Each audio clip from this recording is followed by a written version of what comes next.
Okay, let's unpack this. Think about the companies that make the stuff you use every day, maybe the one you work for, or the logos you see everywhere. Their decisions, often made way behind the scenes, don't just affect their profits. They can really shape societies, communities, even political systems. It's this like massive, often unseen influence. And that's exactly the huge topic we're diving into. We're looking at source material, lectures, notes, readings, all exploring the socio-political sphere, the influence of management on society and political consequences. Yeah, and our mission here is to take this deep dive into those sources, pull out the really key insights for you. How does management's reach go so far? What are the real world impacts? We want to give you a clear, engaging understanding without getting totally lost in the weeds. Right. We'll basically follow the roadmap laid out in the material. We'll kick off with some fundamental, almost philosophical questions, really, about corporate power, accountability, that sort of thing. Yeah. Then we're jumping back in time. We'll look at this influence playing out massively during the Industrial Revolution. History gives us some incredibly sharp examples there. After that, we'll shift to how corporations are wielding political influence, right now. Things like lobbying, funding campaigns. And finally, we'll bring in some really important voices, contemporary thinkers, people like Peter Drucker, R. Edward Freeman, C.K. Prahalad.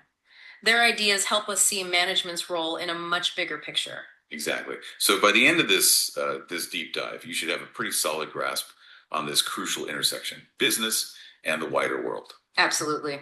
So let's start with those foundational ideas. The source material really kicks off by asking some big questions, doesn't it? About the nature of corporate power itself. It does. It immediately confronts the sheer scale of power and authority that large corporations hold today. And a core philosophical challenge that comes up is the legitimacy of this power. Like, by what right do these unelected corporate bodies exert so much influence over public life, economies, politics? That feels really fundamental. I mean, if they have all this power, who are they actually accountable to? How do we make sure they're responsible for the bigger consequences of what they do, not just, to their shareholders? Exactly. And that leads straight into questions about corporate governance. How should corporations be structured, overseen to make sure they serve more than just narrow financial interests? What about the wider public good? What mechanisms actually, work? And beyond just how they're run internally, the source also pushes us to look outside. What about the social consequences? Things like inequality, social justice. How do corporate practices play into economic gaps? And, well, what obligation, if any, do they have to maybe help fix them? And crucially, the political side. The material really highlights how much corporations influence government policy regulations. And not just at home, but globally. Yeah. Think about multinational corporations, how they can shape culture or impact local laws thousands of miles from their HQ. Which brings us squarely to ethics, right? What ethical duties do corporations have to society? How should managers balance that constant pressure for profit against, say, urgent social or environmental issues? And the source introduces stakeholder theory right here as a key idea. The concept that management needs to balance the interests of everyone affected by the company. We're talking employees, customers, suppliers, local communities, society, not just the owners or shareholders. It's often framed as this necessary evolution from that older, purely shareholder-focused view. And it even touches on moral relativism, like asking if there's one universal ethical code for businesses or if it really depends on the culture, the local norms. Yeah, these philosophical points are powerful because they show that decisions made in a boardroom aren't just, business decisions. They ripple out. They have direct economic effects, jobs, growth, significant social impacts, labor, environment, major political influence, access, funding. They even shape culture. It really makes you wonder, when did we first see this kind of management power really unleash massive, maybe even disruptive change on society? And that's exactly why the source material points us back to the Industrial Revolution. This era, starting in Britain, late 18th century, spreading out. It's such a vivid case study of management decisions reshaping the entire world. Yeah, it was just this explosion of technology and economic change, fueled by these incredible innovations. Like, think of James Watt's improved steam engine. It didn't just power machines. No, it completely changed transport, where factories could even be located. Or all that textile machinery, the spinning jenny, the power loom. That shifted production from homes into factories, changed the very nature of work. And the huge leaps in iron and steel production, suddenly you could build things, infrastructure, on a whole new scale. The material mentions inventors, right? Eli Whitney, Richard Arkwright, pioneers of the factory system, but also the huge figures, the industrialists who built these vast empires on top of it all. Yeah, people like Andrew Carnegie building a steel empire that literally built cities, or John D. Rockefeller with Standard Oil, consolidating organizing resources like never before. And Henry Ford, obviously. His assembly line revolutionized manufacturing, labor, created new efficiencies, but also entirely new social structures around work. Their management practices were incredibly powerful. The historian Neil Ferguson comes up in the source, suggesting the West's rise was tied to things like competition, a strong work ethic. Yeah. And when those combined with these new industrial management methods, wow, huge social and economic shifts. And these shifts were profound, massive, rapid urbanization, people just flooding into factory towns, cities, looking for work. Which led, unfortunately, to widespread child labor, a really stark example of exploitation that management decisions allowed in that drive for profit. Public health crises just exploded in these overcrowded, often unsanitary cities. Yeah. A direct result of that rapid, unregulated growth driven by industrial managers. And economic inequality became incredibly sharp. You had vast wealth piling up for factory owners while workers faced just terrible conditions, poverty. And those harsh conditions, as the source points out, directly fueled social unrest. The rise of organized labor movements demanding better wages, safer conditions, basic rights. Right, and these huge social and economic changes inevitably had political consequences. The inequality, the worker struggles, they fed directly into the rise of new political ideas. Like socialism, communism, ideologies questioning the whole capitalist system being built by these industrialists. Which, in turn, led governments to step in more. States started to see they needed to regulate the economy, deal with social problems like child labor, public health, manage conflicts between capital and labor. Yeah, paving the way for the modern regulatory state, welfare systems, all of that. So the Industrial Revolution is just this crucial insight from the source. It shows how management decisions adopting tech, organizing labor, chasing profit didn't stay inside the company walls. They were forces that literally redrew maps, created social classes, sparked political movements, forced governments to act. It wasn't just business, it was fundamental societal change driven by management. And that history directly feeds into understanding corporate influence today, which is where the source takes us next. Lobbying and political funding. This is management's influence working right inside the modern political system. Lobbying. Basically, corporations trying to influence government decisions, right? Yeah. Laws, regulations, policies. They hire lobbyists to push their specific interests. Exactly. And the source material breaks down the different ways they do it. There's direct lobbying, actually meeting with policymakers, giving expert testimony at hearings, building relationships with officials to talk policy details. Okay, then there's indirect lobbying, aiming for broader influence. Right. That includes grassroots lobbying, where companies get their employees, shareholders, maybe even customers to contact politicians. Makes it look like widespread public support. Ah, okay. And public relations campaigns too, shaping public opinion on issues that matter to their business, hoping that influences politicians indirectly. And of course, political action committees, PAICs, corporations set these up to raise and give money to political candidates and parties. So it's not just about laws. Corporations also heavily influence regulatory agencies. Oh, absolutely. They submit detailed comments on proposed rules. They meet with agency staff. They lobby the officials who actually implement and enforce regulations. So they can even try to influence the enforcement process itself, lobbying against certain actions or taking agencies to court. Yes, definitely. Now, let's talk about the impact of corporate funding on political outcomes, because the source really flags this as a major channel.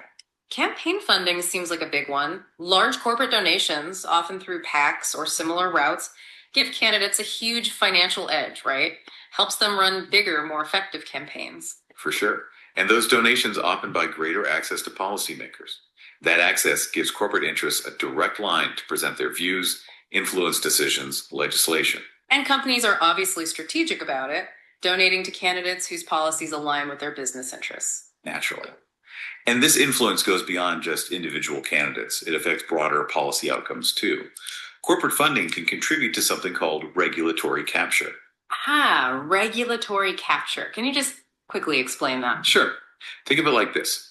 It's when the government agencies that are supposed to regulate an industry end up basically serving the interests of that industry more than the public interest they were set up to protect. Corporate funding and lobbying can push politicians to appoint regulators who are sympathetic to the industry, or just make existing regulators more responsive to what the industry wants. Got it. So the watchdog gets a bit too cozy with the folks it's supposed to be watching. Precisely. And corporate funding also directly pays for all the extensive lobbying efforts we just talked about, influencing policy at every level. Plus, companies use funding to shape public discussion and policy debates through advertising, media presence, things like that. But the source material is also careful to point out the big concerns and criticisms around all this corporate political money, right? Absolutely. A major worry is the potential for corruption or just undue influence. The fear that big money makes politicians prioritize corporate wish lists over what average citizens need or want. There's also the inequality aspect in political voice. Wealthy corporations just have vastly more resources to get access and influence compared to individuals, nonprofits, smaller groups that can really skew political outcomes. Yeah, and transparency is still a big challenge. It can be really hard to follow the money, to track the ultimate source of all corporate political spending because of, various legal loopholes and reporting rules. It makes it harder to hold corporations accountable. It's definitely clear from the source that corporate influence in politics is complex, multi-layered, and has real consequences. Now, to help us sort of frame management's broader role beyond these specific examples, the source bring in some key contemporary thinkers. First up is Peter Drucker, widely called the father of modern management. His ideas really changed how people thought about organizations. The source mentions his focus on management by objectives, setting clear goals.